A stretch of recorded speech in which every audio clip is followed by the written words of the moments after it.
स्वामी विवेकानंद का मन इतना एकाग्र था कि वह एक समय में 2 वस्तुओं पर ध्यान कर सकते थे, क्योंकि हमारे संतों के पास राजयोग ज्ञान की विधि होती थी, जिसमें ध्यान के द्वारा राइट ब्रेन सक्रिय हो जाता था, जिसके कारण उनकी दिमागी पावर 1000 गुना शक्तिशाली हो जाती थी।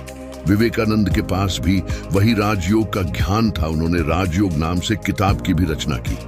यही राजयोग ज्ञान हमारे सारे आर्षि मुनि संतों के पास था। संत कबीर ने इसके बारे में कहा है, पलटू सब कारज करे, सुरति रहे अलगानी। सुमिरन की सुधि यूं करो, ज्यों गागर पनिहार, हाले डोले सुरति में कहें कबीर विचार। ये ज्ञान वैसे ही है जैसे पनिहारिन पनघट से पानी लाने के लिए मटकी सिर पर रख कर चलती है, पकड़ती नहीं।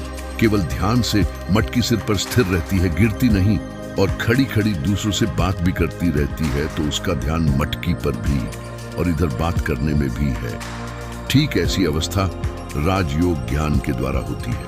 भगवान श्री कृष्ण ने भी गीता उपदेश में अर्जुन को मन को एकाग्र करने की विधि राजयोग का ज्ञान देकर बताई, और इसी विद्या को भगवान श्री कृष्ण ने राज विद्या अर्थात सब विधाओं में श्रेष्ठ है।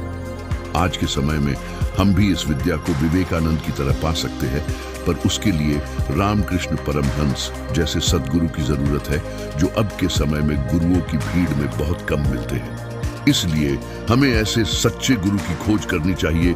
यदि नहीं मिले तो हम आपकी मदद करेंगे। धन्यवाद।